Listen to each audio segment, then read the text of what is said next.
¿Cómo está, doctor Larrea? ¿Nos escucha? Buenos días. Muy buenos días, Jimmy, un gusto saludarte. Muchas gracias. ¿Cuál es su lectura de la conformación de esa nueva mayoría ayer en la Asamblea Nacional? A algunos nos llamó la atención, aunque sabemos perfectamente que en esto de las elecciones hay que aplicar también las matemáticas, que creo se haya sumado a esa mayoría. ¿Hubo alguna condición, aparte de la vicepresidencia? ¿Cuán sólida es esa mayoría con vistas pues a llevar adelante una agenda importante para el progreso del Ecuador, Gustavo? Básicamente creo que se trató de un acuerdo en una agenda legislativa que en principio debió ser más amplia, porque debió incluso incorporar a dos fuerzas políticas adicionales, que son Suma y el Partido Social Cristiano. Lamentablemente estas dos tiendas políticas decidieron presentar un candidato propio y así lo hicieron en su derecho. Ahí lo que hay es un acuerdo parlamentario, un acuerdo legislativo y un acuerdo desde luego de conformación de las vicepresidencias, el CAL y las comisiones. Y creo que el día de ayer la Asamblea dio un paso importante en la estabilidad democrática, porque hay gente que juega desde luego a la desestabilidad y a la desinstitucionalización, fundamentalmente el bloque RC. Y ese bloque quedó aislado el día de ayer, perdió comisiones precisamente por su posición sectaria y por jugar permanentemente a la desestabilización de la democracia.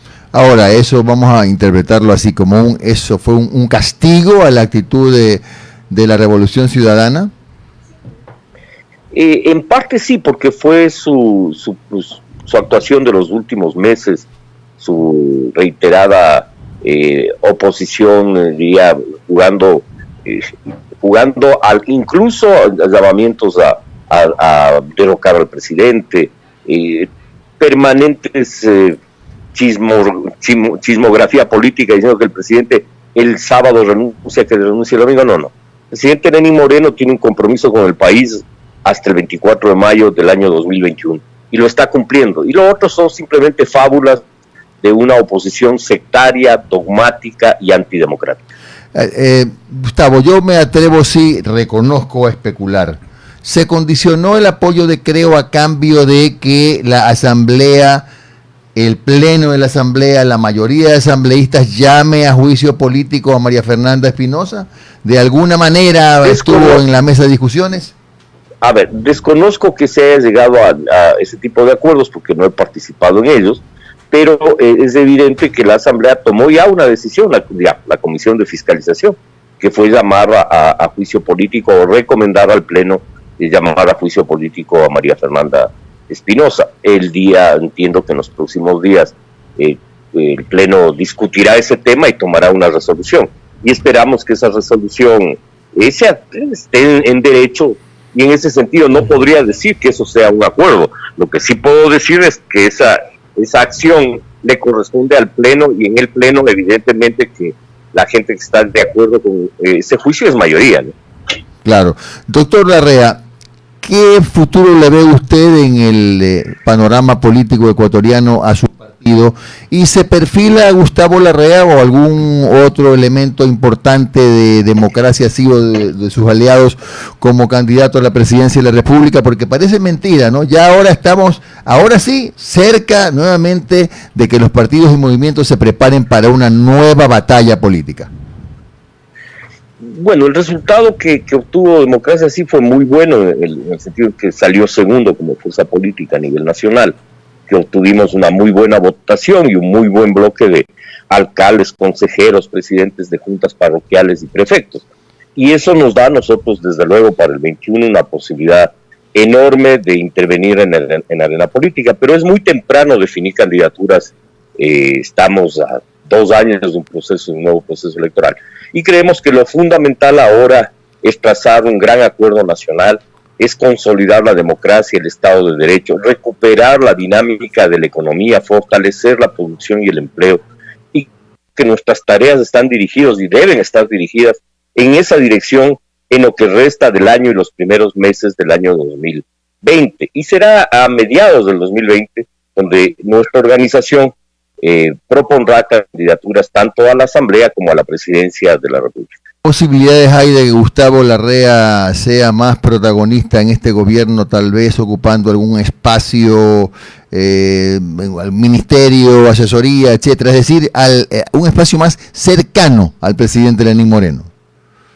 A ver, nosotros hemos definido una política de apoyo al gobierno en la medida en que el gobierno ha hecho cambios importantes en la recuperación de la institucionalidad democrática, de la división de las funciones del Estado, de la lucha contra la corrupción y la impunidad, y un paso importante en esa dirección fue la creación de la Comisión de Expertos Internacionales en Lucha Anticorrupción.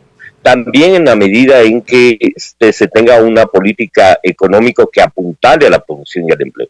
Y en ese sentido nosotros mantendremos el apoyo. No es ninguna otra condición la que nosotros hemos puesto, ni vamos a poner al gobierno nacional. Nosotros vamos a seguir trabajando como fuerza política, apoyando las decisiones tanto de la Asamblea como del gobierno que sean adecuadas para el país y para el futuro, y creo que hay que actuar con madurez política. No es un momento diría yo, de desunión. Este es un momento que exige el país unidad, estabilidad para que la economía crezca, estabilidad para que se superen los problemas políticos y sociales. Y nosotros vamos a trabajar en esa dirección. Estamos conversando con el doctor Gustavo Larrea, son las 7:45. Litardo comentó ayer en su primer discurso, dijo claramente que va a llevar en alto el precepto de independencia de poderes y no por mayorías absolutas ni aplanadoras de coyuntura. En estos momentos que se está hablando del acuerdo nacional, etcétera, ¿cuál es el papel que debe tener la Asamblea y también la del gobierno? Yo creo que son dos papeles, el de llamar al diálogo, el de concretar acuerdos. La semana pasada hubo una importante reunión en materia educativa, pero creo que en materia educativa se requiere con urgencia un acuerdo para reabrir los normales, que la educación es vocación y la juventud debe tener espacios para estudiar educación. El cierre de normales fue uno de los peores errores que se cometió en materia educativa, igual que el cierre de los colegios técnicos. El país requiere una educación vinculada a la producción y por lo tanto hay que reabrir colegios y formar nuevos colegios técnicos adaptados a la producción. Menciono esto por una simple razón, porque creo que son esos acuerdos, que son acuerdos posibles que logremos más allá de las divergencias ideológicas o políticas que eventualmente podríamos tener los ecuatorianos. Requerimos un país donde hay acuerdos mínimos en materia educativa, en materia de salud pública, en materia de política económica y desde luego en la independencia de las funciones del Estado. Y eso implica acuerdos, y acuerdos es entre distintos, no es imponer una posición, sino estar abiertos al diálogo y a escuchar a la posición distinta a la de uno, precisamente para llegar a acuerdos. Y creo que esa es la tarea del legislativo. Ahora se van a tramitar varios proyectos de ley que son de suma importancia para el futuro. La reactivación económica 2, el proyecto de ley que a mi juicio debe incorporar un capítulo sobre la repatriación de capitales para facilitar que quienes sacaron sus capitales fuera del país puedan retornar para que esos capitales se inviertan en producción, en empleo, en turismo, en servicios, en toda la economía, nada más, diría yo, en su sentido más amplio.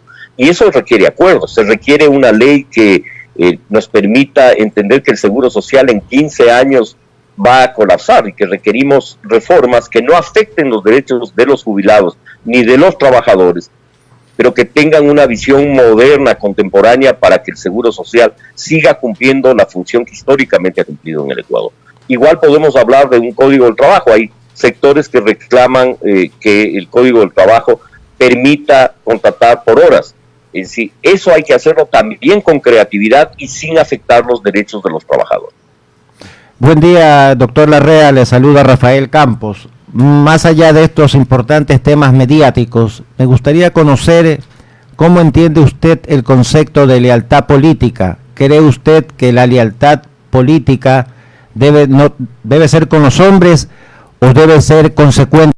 Y la gente no tiene por qué seguirle a otro rumbo, debe seguirle al rumbo que se trazó de manera colectiva. En el año 2006 se trazó un rumbo democrático en el país, de una revolución que iba a implicar un cambio democrático en la nación, y se traicionó ese proyecto, y ahí no hubo lealtad con un proyecto de cambio social en democracia. Fue un proyecto que tenía como objetivo invertir los recursos petroleros en desarrollo económico, y lo que se hizo es invertirlos en despilfarro, en un crecimiento de la economía sin desarrollo. El país requiere desarrollo económico profundo. La lealtad debe ser con la patria, con los valores, la lealtad debe ser con el progreso de la nación, con la libertad, con el pleno respeto a los derechos de los ciudadanos, con la democracia. En un café con JJ, de lunes a viernes a partir de las 7:30 hasta las 10 horas por Teleradio 1350 y RTW 24.